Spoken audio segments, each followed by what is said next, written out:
তোমালোকক আজি মই ত্ৰিকোণমিতিৰ আন এটা গুৰুত্বপূৰ্ণ বিষয়লৈ তোমালোকৰ ওচৰলৈ আহিছো। আজি মই তোমালোকক পাঠদান কৰিম পূৰক কোণৰ ত্ৰিকোণমিতিক অনুপাত। এতিয়া তোমালোকে পূৰক শব্দটো তোমালোকৰ কাৰণে নতুন নহয়, তোমালোকে আগতে পাইছা পূৰক কোণ সম্পূৰক কোণ। পূৰক কোণ কাক কয় তোমালোকে সকলোৱে জানা যে দুটা কোণৰ যোগফল যেতিয়া 90 ডিগ্ৰী হয় এটা কামটো পূৰক বুলি কয়। এতিয়া ইয়াত তোমালোকে ইতিমধ্যে পাইছা যে এইটো এনেকুৱা এটা সমকোণী ত্ৰিভুজৰ ইয়াত কি হয় বি কোণটো 90 ডিগ্ৰী। এতিয়া আমি লিখিম ABC সমকোণী ত্ৰিভুজৰ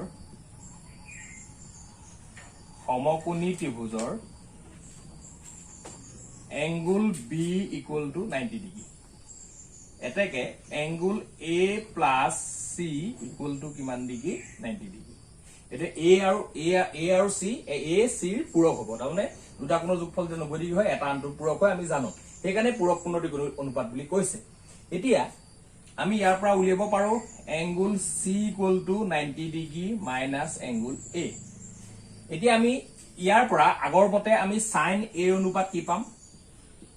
সাইন A অনুপাত আছিলে কি A কোণৰ বিপৰীত বাহু BC আৰু অতিভুজ AC BC বাই AC আমি এনেকৈ থলো।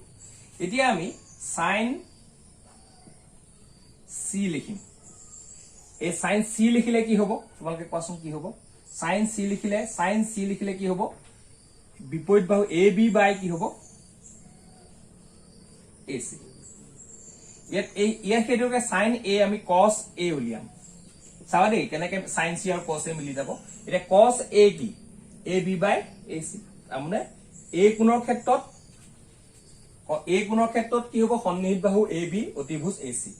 C কোণৰ ক্ষেত্ৰত সাইনৰ ক্ষেত্ৰত বিপৰীত বাহু AB অতিভুজ AC। এই দুটা অনুপাত তোমাৰ মিলি আছে। গতিকে আমি এই সাইন C টো কেনেকে প্ৰকাশ কৰিব পাৰো? সাইন C জেগাত আমি লিখি দিব পাৰো 90 ডিগ্ৰী মাইনাছ A।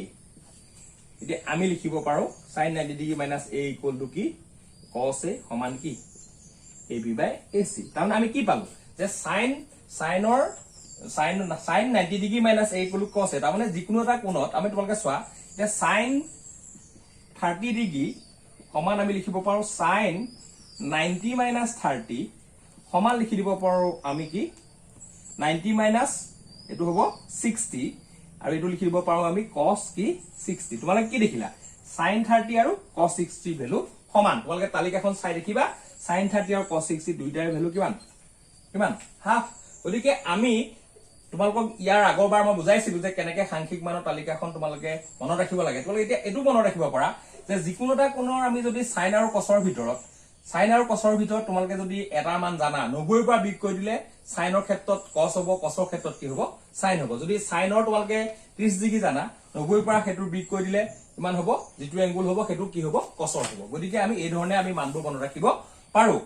আৰু এই সূত্ৰটো তোমালোকে যেহেতু মই ইয়াত sine 90 degree minus A equal to cos A ক'লো, ঠিক সেইদৰে আমি পাব পাৰো আগৰ বাকী সূত্ৰকেইটা তোমালোকে পাব পাৰা।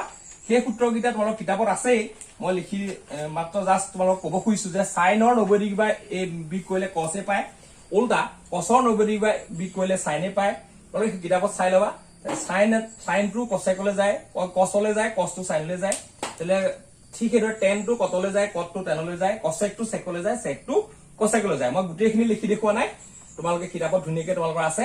তোমালোকে এইকেইটা মনত ৰাখিলে তোমালোকে এতিয়া পূৰক কোণৰ ত্ৰিকোণ অনুপাতৰ অংকবোৰ কৰিব পাৰিবা। মই অংক এটা তোমালোকক দেখাব বিচাৰিছো চোৱা। এতিয়া মই তোমালোকক চেপ্টাৰ 8.3 কুৱেশ্যন নম্বৰ 1 8 এই অংকটো তোমালোকক কৰি দিব বিচাৰিছো। তোমালোকে অংকটো চোৱা। অংকটো তোমালোকে এটা বিশেষ বৈশিষ্ট্য দেখিবলৈ পাবা। তোমালোকে ইয়াত দেখিছা যিবিলাক কোণৰ মান দিয়া আছে সাইন 23 ডিগ্ৰী cos 67, তোমালোকে এই কোণবিলাক কিন্তু তোমালোকৰ মান নাই। তোমালোকে দেখিলে হয়তো প্ৰথম যেতিয়া তোমালোকে পূৰক কোণৰ কথা নাজানিবা এইবিলাক মান পালে হয়তো অংকটো কেনেকে কৰিম ভাবিব পাৰিবা, কিন্তু এতিয়া তোমালোক ভাবিবলগীয়া নাই। কিন্তু তোমালোকে দেখিছা ইয়াত এই দুইটা কোণৰ ইয়াত যিমান বিলাক কোণ আছে প্ৰত্যেকৰ যোগফল 90 চোৱা 23 67 ৰ যোগফল 90, 47 43 যোগফল 90, 20 70 যোগফল 90। যোগফল 90 হ'বই লাগিব, এইবিলাক চব পূৰক কোণে হ'ব লাগিব, কাৰণ কেলে তেতিয়াহে 90 পৰা বিয়োগ কৰিলে আমি এটাৰ পৰা আনটোলৈ নিব পাৰিম। এতিয়া এনেকেই তোমালোকক অংকবিলাক দিয়া থাকিব। গতিকে আমি প্ৰথম যদি ইয়াত 3 এইটো সাইন আমি 90 বিয়োগ তলটো লিখি দিম, তলত cos 67। তাৰমানে তোমালোকে চোৱা মই কোনোবাই আকৌ এইটো sin 23 টো একে ৰাখি ইয়াক cos 90 - 22 লিখিব পাৰে মানে যিকোনো এটাক নিবা দুইটাক নিনিবা ওপৰটো বা তলটো কোনোবা এটাক আনটোলে পৰিৱৰ্তন কৰিব লাগে কথাটো হিমানে এতিয়া জাস্ট এইটো লিখি গলা এইটো কিয়নো 4 sec 90 - 43 তলৰ এংগলটো মিলাই থৈছো দেখিছানে এইফালে এইটো 43 43 67 67 এনেকে মিলি থাকিব লাগিব প্লাস 3 into 10 90 minus 70 তলত কিমান cot কিমান 70 এটা চোৱা এটা 3 into আমি sin 90 ডিগ্ৰী minus থিটা কিমান cos থিটা গতিকে cos 67 একেবাৰে উজংক এইবিলাক তোমালোকৰ পৰীক্ষাত শৰ্ট কোৱেশ্চন হোৱাৰ চান্স আছে 4 into এটো cosec 43 by cosec 43 plus 3 into cot 70 by cot 70 এটা কথা কলি গল কিমান পালে 3 into 1 4 into 1 3 into 1 answer to 4 plus 3 plus 3 3 plus 4 plus 3 কিমান হ'ব 10 উত্তৰটো ইমানে একেবাৰে সহজ অংক তোমালোকে এনেকুৱা ধৰণৰ অংক পৰীক্ষাত এক নম্বৰ তোমালোকৰ এক নম্বৰ যেটো অংক প্ৰবলেম দিছে এনেকুৱা ধৰণৰ দিছে আৰু দুই নম্বৰ গিটাও তেনেকুৱা ধৰণৰ দিছে তোমালোকে কৈ চাবা এতিয়া তোমালোকক মই হেতু পাঠৰে কোৱেশ্চন নম্বৰ 5 টো কৈ দিব বিচাৰিছো এনেকুৱা ধৰণৰ অংক পৰীক্ষাত দিয়া দেখা যায় উদাহৰণটো কৰা আছে আৰু কেইবাটাও অংক তোমালোকক এবাৰ দিছে তোমালোকৰ এই যেটো পাঠত কেইবাটাও তেনেকুৱা অংক দিয়া আছে তোমালোকে গোটেইকেইটাই কৰিব পাৰিবা মাত্ৰ পৰিৱৰ্তন কেনেকৈ কৰিব চাই লোৱা ইয়াত এইমান কেনেকৈ উলিয়াম মই তোমালোকক দেখাই আছো এতিয়া ইয়াত দিয়া আছে লিখি লম sec 4a সমান cosec a -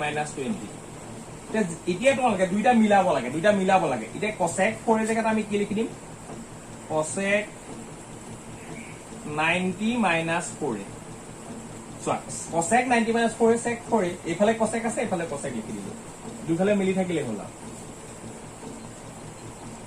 এইটোৱে টেকনিক বেলেগ একো টেকনিক নাই তে cosec তো আমি দুইফালে কাটি দিলো cosec 90 - 4a সমান a - 20 এটা এই ভ্যালু উলিয়াব লাগে -4a - a -20 - 90 -5a equal to -110 minus minus কটা গতি গল a equal to hall 110/5 equal to কিমান 22 এনেকুৱা ধৰণৰ অংকবিলাক তোমালোকে কৰি চাবা নিশ্চয় এই পাঠটো একেবাৰে সহজ তোমালোকে বাকিবোৰ অংক কৰিব নিশ্চয় পাৰিবা